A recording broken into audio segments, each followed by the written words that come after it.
बिस्मिल्लाहिर्रहमानिर्रहीम। अस्सलाम वालेकुम स्टूडेंट्स, उम्मीद करता हूँ आप लोग सब ठाक होंगे, खैरियत से होंगे। आज हम एक्सरसाइज 18.1 स्टार्ट करने जा रहे हैं। चैप्टर नंबर हमारे पास वेरिएशन है।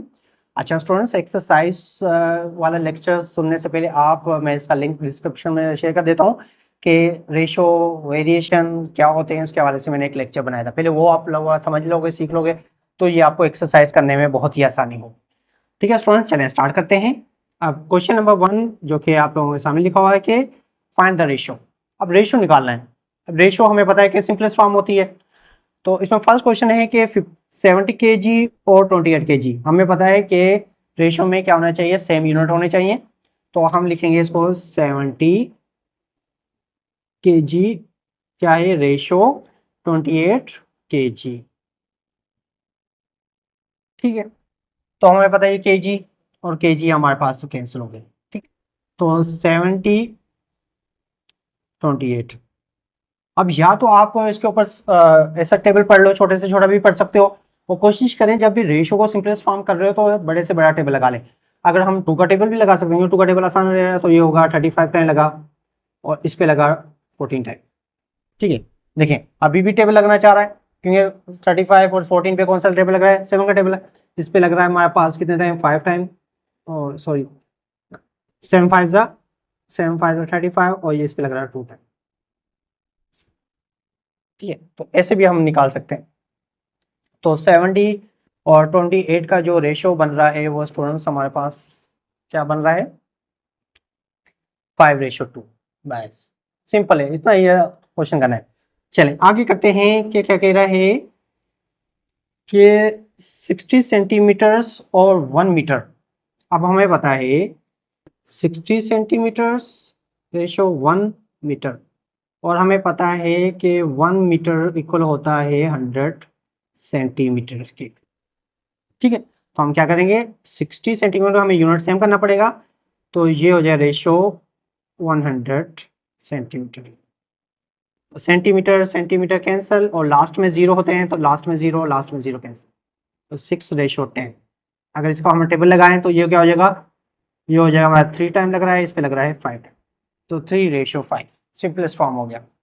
बहुत ही आसान है। ठीक है, चलें थर्ड पे आ जाते हैं। थर्ड पे क्या कहना चाह रहा है कि आपके पास हैं 40 सेकेंड्स। ठीक है, और यहाँ पे हमारे पास 3 मिनट, 40 सेकेंड और 3 मिनट्स। अब सेकेंड से मिनट थोड़ा सा मुश्किल रहता है, तो हम क्या करते हैं, मिनट्स को हमें पता है कि 1 मिनट में कितने होते हैं, 60 सेकेंड, ये तो हमें पता ही है। तो हम क्या करेंगे, 40 सेकेंड्स लिख के इक्वल टू, जब मिनट से हम सेकंड में जा रहे हैं, बड़ी वैल्यू से जब छोटी वैल्यू जाएंगे तो क्या करेंगे, मल्टीप्लाई करेंगे। तो 1 मिनट में क्या होते हैं, 60 सेकेंड। तो 3 में कितने होंगे, तो हम 60 को 3 से मल्टीप्लाई करें तो कितने होंगे, 180 सेकेंड्स। अब सेकेंड सेकेंड कैंसिल हो गए और इसका जीरो और ये इसका जीरो कैंसिल, तो वो ये रेशो आ गया। ठीक है, ये इक्वल टू होगा, तो ये हो गया 4:18। 2 का टेबल लगा सकते हैं, 2 टाइम और इस पे लग रहा है 9। तो ये आंसर हो गया हमारे पास 2:9। ठीक है स्टूडेंट्स, समझ में आ गए होंगे। चलें अब नेक्स्ट इसके पार्ट सॉल्व करते हैं हम। अगर बात नहीं समझ में आया करे तो एक दो बार दोबारा से इसको रिपीट करके भी आप लोग सुन सकते हो। ठीक है, यूट्यूब का इसका ये फायदा होता है कि आप उसको बार बार सुन सकते हो अगर बात समझ में नहीं आ रही होती। चलें अब उसके बाद 4 में क्या कहना चाह रहा है, वो 200 ml। ठीक है, सॉल्यूशन कर रहे हैं हम इसकी। 200 ml मतलब मिलीलीटर। रेशो है हमारे पास 2 लीटर। अब मिलीलीटर और लीटर, अब हमें पता है कि 1 लीटर में जो होते हैं 1000 मिलीलीटर होते हैं। ठीक है, तो हम आसान हो जाएगा, 2 मीटर 2 मिलीलीटर इक्वल टू 1 में 1000 होते हैं तो 2 में कितने हो जाएंगे, 2000 हो जाएंगे मिलीलीटर। अब मिलीलीटर मिलीलीटर आपके क्या हो गए, कैंसिल हो गए, और इसके 20 इसके 20 इसके 20 में कैंसिल, तो ये हो गया 2 क्या हुआ है, 20। अब 2 का टेबल लग रहा है 1 टाइम, इस पे लगा 10 टाइम, तो ये हो गया 1:10। ठीक है स्टूडेंट्स, क्लियर। चले, अब उसके बाद कह रहा है कि 135 डिग्री और 360 डिग्री, अब दोनों डिग्री में है। अब यहाँ पे दिया नहीं गया सेंटीग्रेड है या फारेनहाइट है या केल्विन है या वो फारेनहाइट है, तो ऐसा ही नहीं है, तो इसका मतलब दोनों की एक ही क्वांटिटी है। तो 135 डिग्री और इक्वल टू 360 डिग्री। अब ये डिग्री डिग्री डिग्री तो कैंसिल हो गए, डिग्री डिग्री को तो कैंसिल करें। अब टेबल ऐसा लगा लें जो आपको आसान लगे। अगर देखा जाए तो देखिए 5 का टेबल हमें यहाँ पे बहुत आसान लग रहा है, 5 का टेबल लगा लेते हैं। चले 5 का टेबल यहाँ पे लगा 2 टाइम और इस पे 3 5 जा 27 टाइम लगा, ठीक है ना। 15 का टेबल 5 का टेबल यहाँ पे 10 टाइम लगा और 2 पे लगा 10 टाइम, फिर यहाँ से बचे 35 पे कितने लगा 7 टाइम, फिर 36 पे तो लग सकता है 35 लगेंगे 7 टाइम और यहाँ पे लगेगा 2 टाइम। तो अभी भी कोई ऐसा टेबल जो लग सकता है? अगर देखा जाए तो 2 का टेबल तो लग ही नहीं सकता, 3 का टेबल लग रहा है जी बिल्कुल, 3 का टेबल यहाँ पे लग रहा है 9 टाइम और इस पे भी आपके पास क्या है, सॉरी मैं इक्वल टू दे रहा हूँ, रेशियो आएगा, ठीक है।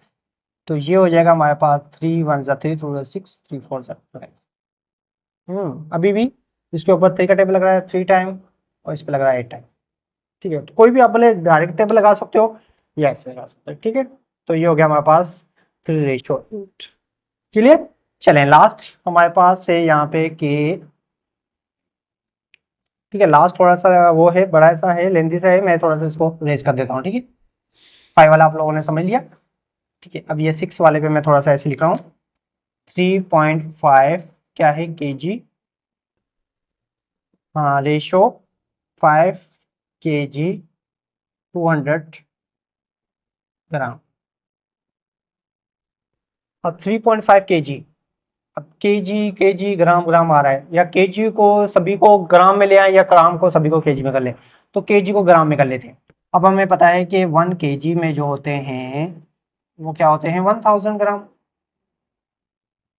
तो 3.5 को हम मल्टीप्लाई कर लेंगे 1000 ग्राम से, रेशो इसकी वही 5 को मल्टीप्लाई कर लेंगे हम 1000 ग्राम से, और बाकी ये तो है ही है। देखो 5 केजी और 200 ग्राम है, तो इसका मतलब है कि 5 ये हैं और 2 ये हैं, मतलब ये क्या हो रहा है आपस में सारे जमा हो जाएंगे। ये आप लिखो प्लस 200 ग्राम, क्यों दोनों की क्वांटिटी सेम है। अब दोनों सेम हो गए तो आपस में प्लस होंगे। तो ये अगर हम 35 से इसको करेंगे तो स्टूडेंट ये क्या है, इसको आप ऐसे भी लिख सकते हैं। देखिए अब ये आप इसको लिखो 3 5 कितने हैं 3 डिजिट है, तो 3 डेसिमल को हम इस तरफ शिफ्ट कर लेंगे, तो ये हो जाएगा हमारे पास, ठीक है। 3 जीरो थे तो डेसिमल को हमने 3 डिजिट यहाँ पे शिफ्ट कर लिया डायरेक्ट करने का। अब ये हो जाएगा हमारा 5000 और ये प्लस का 200 ग्राम, दोनों ग्राम में हो गए, इस वजह से हमने लिख लिया यहाँ पे, ठीक है। जीएम लिख लें या जी लिख लें तो बात एक ही है, ठीक है। अब इसको हम प्लस कर लेते हैं 3500 ग्राम रेशो 5200 ग्राम। अब ये ग्राम और ये ग्राम कैंसल और ये 20 कैंसल, 35 रेशो 52, ठीक है। अब इसके ऊपर कोई ऐसा टेबल जो डायरेक्ट लग सकता है? नहीं, कोई ऐसा टेबल लग ही नहीं रहा, तो यही समझो कि हमारे पास इसका आंसर हो गया, ठीक है स्टूडेंट्स। क्लियर हो गया। चलें अब क्वेश्चन नंबर 1 हमने सॉल्व कर लिया, अब नेक्स्ट क्वेश्चन सॉल्व करते हैं। चलिए स्टूडेंट्स क्वेश्चन नंबर 2 में क्या कहना चाह रहा है, इन अ फैक्ट्री, एक फैक्ट्री है जिसमें there are 120 workers, 120 workers in which 45 are women's and remaining are men. इसमें कह रहा है कि जो हमारे पास फैक्ट्री में है उसमें क्या है 120 वर्कर्स हैं, क्या है 120 वर्कर्स हैं।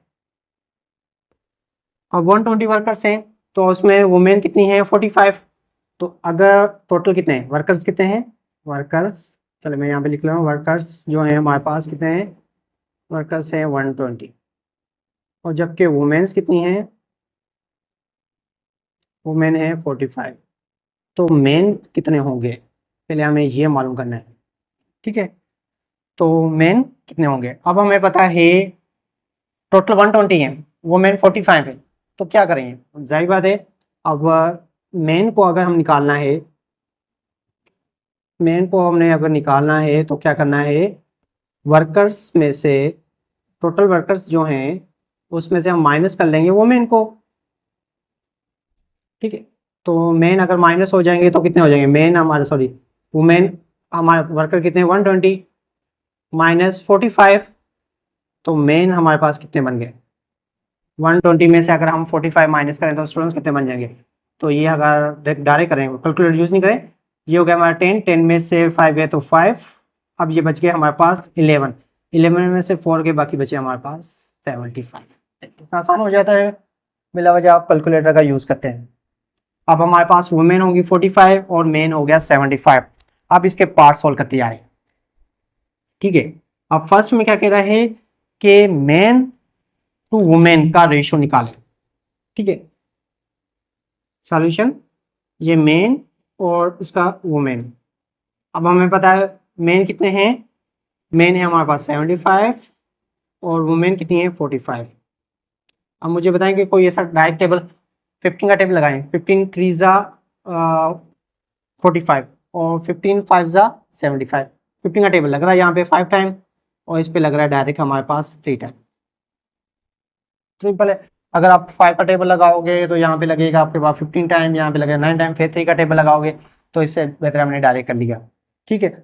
ये हो गया। चलें अब इसका सेकंड पार्ट कर लेते हैं। सेकंड में कह रहा है कि वुमेन टू मैन, क्या है वुमेन टू मैन। अब वुमेन हमारे पास यहाँ पे 45 हो गए, ये हो गई 75, तो ये हो जाएगा हमारे पास 3:5 और 5:3 इक्वल टू 3:5 कभी भी आपस में इक्वल नहीं हो सकता, ठीक है। ये चीज मैंने आप लोगों को बताई दी, क्लियर हो गया। चलें अब आगे चलते हैं। उसके बाद कह रहा है कि 3 है वुमेन और टोटल वर्कर। अब रेशियो लेना है हमने women ratio total worker, TW कर लेते हैं हम यहाँ पे टोटल वर्कर। अब वुमेन हमारे पास क्या है 45 और टोटल वर्कर है 120। इस पे भी 15 का टेबल लगा 3 टाइम और इस पे 120 लगेगा, 120 पे स्टूडेंट्स लगेगा 8 टाइम। 15 5 जा 75, 15 6 जा 90, 15 7 जा 105, 15 8 जा 120। तो इसका क्या रेशियो बना 3:8, मतलब वुमेन 3 है और टोटल वर्कर 8 है, 3:8 के हिसाब से आ रहा है। चलें इसका अगर हम 4 पार्ट ले लेते हैं, 4 में क्या कहना चाह रहा है स्टूडेंट्स, 4 में कह रहा है कि अगर मेरे पास main to total worker, main और टोटल वर्कर, अब मेन कितने हैं हमारे पास 75 और रेशियो टोटल वर्कर कितने हैं हमारे पास 75, सॉरी टोटल वर्कर है हमारे पास 120। अब 15 का टेबल लगाएं, 5 टाइम लग रहा था और इस पे लगा 8 टाइम, तो ये हो गया 5:8, ठीक है स्टूडेंट्स। तो 5:8 हमारे पास इसका क्वेश्चन हो गया, ठीक है स्टूडेंट्स। क्वेश्चन नंबर सेकंड आप लोगों को उम्मीद करता हूँ कि समझ में आ गया होगा। चलें क्वेश्चन नंबर आप नेक्स्ट सॉल्व करते हैं।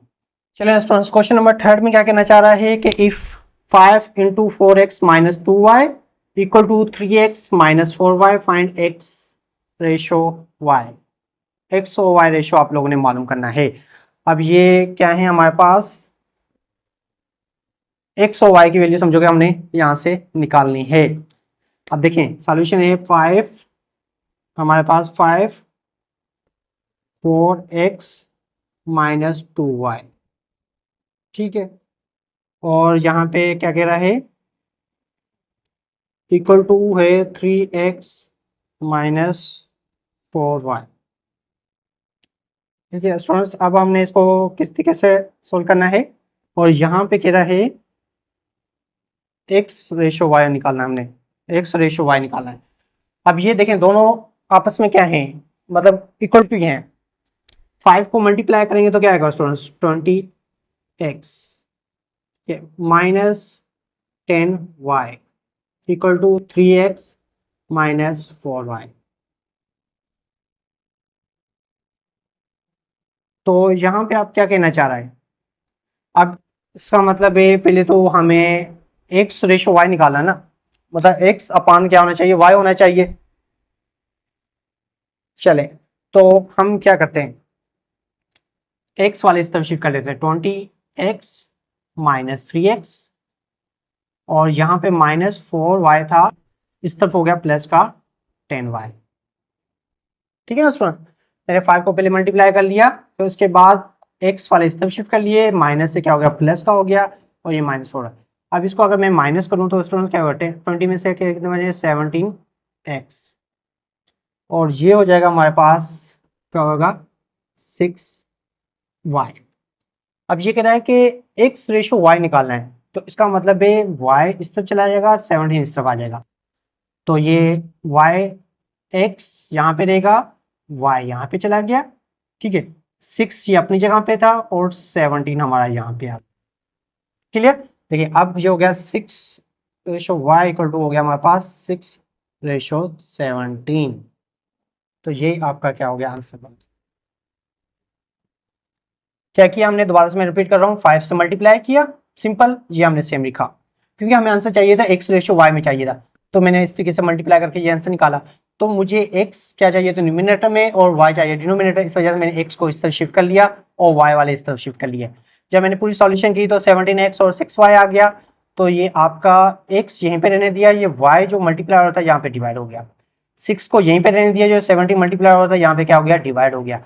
तो अब इसको अगर मैं रेशो फॉर्म में लिखूं, फ्रैक्शन फॉर्म मतलब रेशो फॉर्म में x रेशो y, तो ये हो गया 6 रेशो 17। मतलब अगर ये दोनों रेशो आपस में इक्वल हैं तो x की वैल्यू आ रही है 6 और y की वैल्यू आ रही है 17। तो ये स्टूडेंट्स अब आपके पास क्या हो गया, आपका आंसर हो गया। तो ये इसके साथ साथ हमारे पास क्वेश्चन नंबर 3 भी सॉल्व कर लिया। चलिए अब नेक्स्ट क्वेश्चन सॉल्व करते हैं। क्वेश्चन नंबर 4 में क्या कहना जाए, find the value of a if ratio 3 plus 4 ratio 2y plus 4 and 4 ratio 3 ratio are equal।